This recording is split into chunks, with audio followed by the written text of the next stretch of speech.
Qu'est-ce qu'on entend par agoniser dans la prière ou prier de tout son cœur? Vous m'invoquerez et vous irez me prier, et je vous écouterai.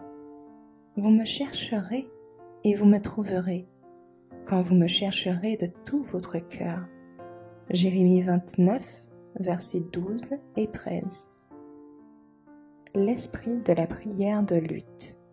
Il y a besoin d'une prière très sérieuse, fervente, angoissante, comme celle que David a faite en s'exclamant: comme le cerf court après les ruisseaux, ainsi mon âme court après toi, ô Dieu. J'ai langui après tes préceptes, j'ai désiré ardemment ton salut. Mon âme soupire et languit après les parvis de l'Éternel. Mon cœur et ma chair crient après le Dieu vivant.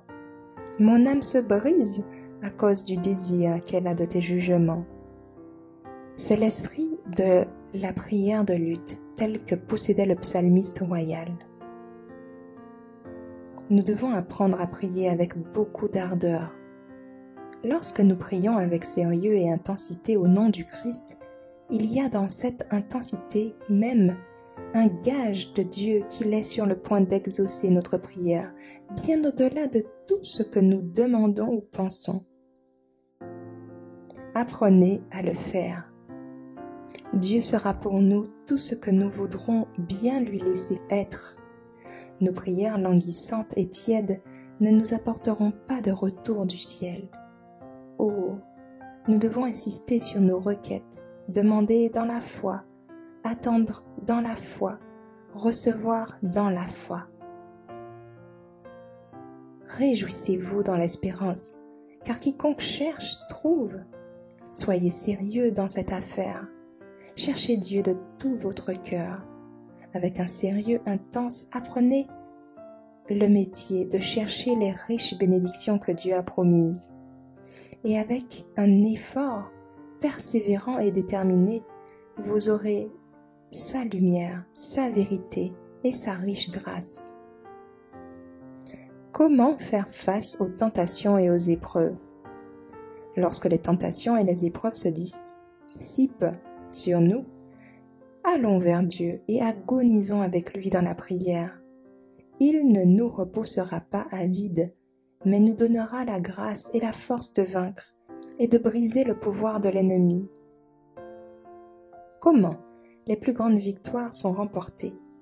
Les plus grandes victoires pour l'Église du Christ ou pour le chrétien individuel ne sont pas celles qui sont gagnées par le talent ou l'éducation, par la richesse ou la faveur des hommes.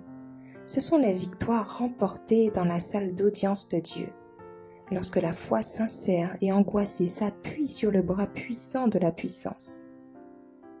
Un temps secoué révèle les fidèles. On m'a montré le peuple de Dieu et je l'ai vu puissamment secoué. La fermeté et un grand sérieux se lisaient sur leur visage, tandis que de grosses gouttes de sueur tombaient de leur front. Le temps de la détresse. Le temps de détresse et d'angoisse qui nous attend exigera une foi capable de supporter la fatigue, les retards, la faim, une foi qui ne s'évanouira pas même si elle est dûment éprouvée. Ceux qui ne sont pas disposés à renoncer à eux-mêmes, à agoniser devant Dieu, à prier longuement et sincèrement pour sa bénédiction, ne l'obtiendront pas. Prions ensemble.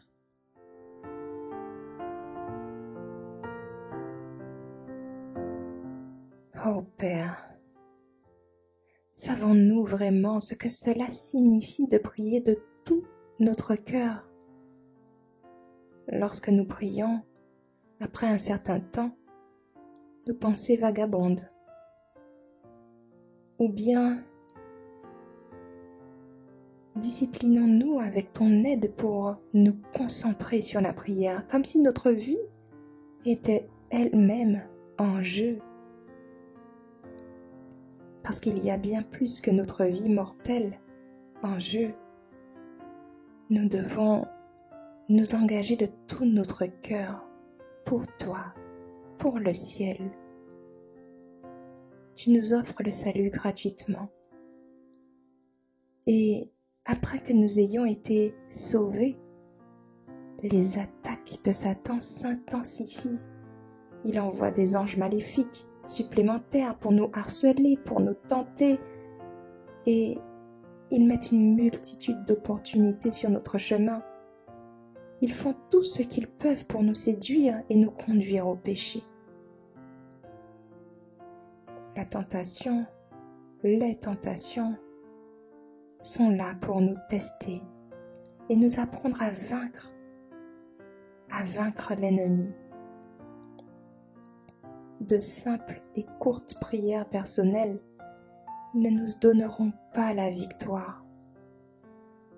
Nous comprenons, Père, que nous devons apprendre dès maintenant à résister à la tentation, à gagner les batailles grâce à la présence puissante de ton Esprit Saint dans nos vies. Mais sans ton aide, Père, sans l'aide de ton Esprit Saint en nous, si nous ne sommes pas déterminés et persévérants, et que nous ne demandons pas avec foi, alors nous sommes à la merci de l'ennemi. Parfois, notre sérieux se manifestera par des larmes dans nos yeux. Les batailles que nous gagnons maintenant nous préparent pour les temps difficiles à venir, lorsque viendront les épreuves ultimes. Merci Père, merci Seigneur, car nous sommes capables, grâce à ton aide, de gagner les batailles contre le péché, contre le moi, contre l'orgueil, contre la convoitise de la chair, contre le monde et toutes les tentations de Satan. Loué sois-tu pour la victoire que tu nous offres en Jésus. Loué sois-tu, ô Père. Nous t'avons prié en Jésus. Amen. Merci d'avoir écouté cette présentation avec lereste.org.